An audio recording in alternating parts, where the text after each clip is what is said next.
रीतिकाल की प्रवृत्तियों पर संक्षिप्त प्रकाश डाले।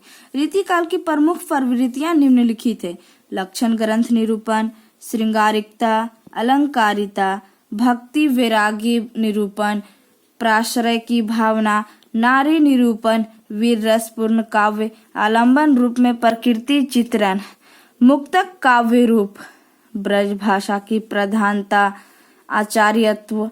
लक्षण ग्रंथ निरूपण रीति साहित्य की सर्व प्रमुख विशेषता है। लक्षण ग्रंथों का प्रणयन रीति काल तक आते आते संस्कृत का काव्य शास्त्र अपने चरमोत्कर्ष पर पहुंच चुका था।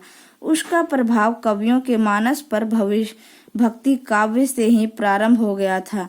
इस प्रकार हम कह सकते हैं कि लक्षण ग्रंथों का प्रारंभ रीतिकाल के मध्य संक्रमण दौर के महाकवि केशव से ही हिंदी में लक्षण ग्रंथों का प्रणयन माना जाता है। इस प्रारंभ परंपरा को आगे चिंतामणि त्रिपाठी ने बढ़ाया। इस प्रकार कहा जा सकता है कि रीतिकालीन साहित्य की प्रमुख लक्षण ग्रंथ के लेखन की रही है। श्रृंगारिकता रीतिकाल में प्रमुख प्रयुक्त रस श्रृंगार है। अधिकांश रीतिकालीन कवि दरबारी आश्रयों में रहते थे तथा वे अपने आश्रयदाता अर्थात अपने स्वामी के गुणगान तथा खुश रखने के लिए उनके मनोनुकूल काव्य रचना करते थे। स्वामी सुखाय काव्य रचनाएं होती थी। सामंतों एवं राजा सुरा सुंदरी एवं विलासिता के राग रंग में डूबे हुए थे। श्रृंगार वर्णन इन कवियों का प्रमुख प्रतिपाद्य बन गया था। यद्यपि रीति कवियों का प्रमुख विषय लक्षण ग्रंथ निरूपण था, तो भी उसके माध्यम से नायिका भेद, नक्शिख वर्णन, अलंकार आदि का जो वर्णन हुआ है वह श्रृंगार निरूपण के माध्यम से ही व्यक्त हुआ। इन कवियों की मान्यता थी कि आगे के कवि रिझी तो कविताई, ना तो राधिका कन्हाई सुमरिन को बहानो है।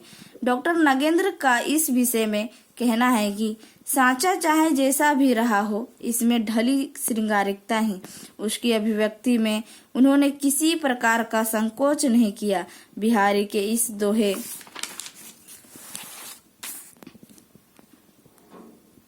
की दृष्टि से देखा जा सकता है। दोहा को बतरस लालच लाल की मुरली धरी लुकाय, सो करे भों हसे देन कहे नटी जाए। रीतिकालिक कवि पावस में जहाँ प्रेम प्रेमी का मिलन करते हैं वहीं रम जाते हैं। तीज की पर्व पर नायिका के मानसिक उल्लास का सुचित्रता देखिए। काम झूले उर में उरुजनी में दाम झूले, श्याम झूले प्यारी की अन्यारी अखियन में। श्रृंगारिकता रीति साहित्य की अगली मुख्य विशेषता है अलंकारिकता, प्रदर्शन, पांडित्य, चमत्कार, प्रदर्शन एवं रसिकता प्रधान युग में इस विशेषता या प्रवृत्ति का होना सहज ही था। इस काल के कवियों की आभाषा लोक भाषा तथा या जन भाषा की अपेक्षा भविष्यनीयता एवं ग्रहणशीलता के गुण से अधिक प्रभावित थी। इस अलंकारिकता का एक अन्य कारण था अलंकार शास्त्र के अनुरूप अपनी कविता कामिनी के सांचों में ढालना। ये कवि संस्कृत के अलंकार शास्त्र के रूढ़िगत एवं पारंपरिक उपमानों का प्रयोग करते रहे। बिहारी ने किया है भक्ति एवं वैराग्य निरूपण। रीति काव्य में भक्ति एवं नीति संबंधी सूक्तियों की इस युग के काव्य में मिलती है। व्यक्ति के बारे में इनकी सोच थी। रिझी है सुकवि तो जानी कविताई, ना तो राधिका कन्हाई सुमरिन को बहानो है। इस काल के कवि तो आश्रयदाता के रीझने में संतोष करता था है, नहीं तो अगर वह ना रीझे तो बाद में वह यह संतोष कर लेगा कि चलो कविता ना सही, इस बहाने राधा कृष्ण का स्मरण ही हो गया। इस संबंध में डॉक्टर राजेश्वर प्रसाद चतुर्वेदी का कहना है, वृद्धावस्था में आसक्त होकर केशव देव पद्माकर आदि सभी प्रमुख कवि वैराग्य से ग्रसित दिखाई पड़ते हैं, जो मनोवैज्ञानिक दृष्टि से ठीक है। प्राश्रय की भावना। रीति काल के कवि तथा समाज प्राश्रयित है। अधिकांश कविगण राजश्रयों में या दरबारों में रहते थे, इसलिए इनका काव्य स्वांता सुखाय न होकर स्वामीन सुखाय है। उसके द्वारा किया गया नारी श्रृंगार का निरूपण एवं नायक नायिका भेद निरूपण सामंतों एवं राजाओं की रुचि के पोषण स्वरूप किया गया। इतनी ही नहीं, इस युग का कवि साहित्य और काव्य शास्त्रीय ज्ञान के लिए संस्कृत कवियों का आचार्यों पर निर्भर रहा कवि करते थे। उनके लक्षण ग्रंथों के आधार पर हिंदी में लक्षण ग्रंथों का प्रणयन किया है। नारी निरूपण।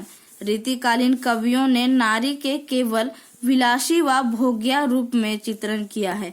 उनके सामने नारी का केवल एक ही रूप था और वह था विलासिनी प्रेमिका का। नारी उनके लिए एकमात्र भोग विलास का उपकरण मात्र रही। नारी के अनेक रूपों गृहिणी, जननी, देवी, भगिनी आदि पर उनकी दृष्टि जैसे पड़ी ही नहीं। रीतिकालीन कवि की नारी अपने पुत्र की हथेली इसलिए चूमती थी कि उसमें अपने प्रियतम की गंध या प्रतिबिंब मिल जाए। आलंबन रूप में प्रकृति चित्रण। रीति साहित्य में प्रकृति का निरूपण आलंबन के रूप में हुआ है। प्रकृति का आश्रय रूप अथवा स्वतंत्र रूप में कम चित्रण हुआ है और यह स्वाभाविक भी था, क्योंकि रीति कवि दरबारी था। उसके पास प्रकृति के उन्मुक्त प्रांगण में विचरने का अवकाश नहीं था। पद्माकर का काव्य आलंबन रूप में प्रकृति चित्रण का उत्कृष्ट उदाहरण है। मुक्तक काव्य रूप। इस परंपरा के काव्य ग्रंथों में मुक्तक शैली का प्रयोग किया गया है। दरबारी संस्कृति का काव्य होने के कारण चमत्कार उत्पादन हेतु एवं वाही लूटने के लिए रीतिकालीन कवियों को मुक्तक शैली अधिक अनुकूल जान पड़ी। रीति काव्य में अधिकांशतः कवि सवैया और दोहा जैसे छंदों का प्रयोग किया गया है।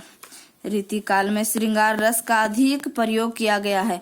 ये छंद उसकी प्रवृत्ति के सर्वथा अनुकूल है। ब्रज भाषा की प्रधानता। भक्ति काल में कृष्ण भक्ति धारा के भक्त कवियों में जिस ब्रज भाषा की प्रतिष्ठापन साहित्य क्षेत्र में की थी, उसका समुचित विकास रीतिकालिक कवियों ने किया। लांछनिक प्रयोग, स्वाभाविक अलंकरण, भाव पक्ष की कोमलता एवं सरलता से अप्लावित ब्रज भाषा अपने संपूर्ण वैभव एवं सौंदर्य के साथ उदित हुई। वीर रसपूर्ण काव्य। अन्य प्रवृत्तियों के साथ साथ रीतिकाल की साहित्यिक धारा में वीर रसपूर्ण काव्य की भी सर्जना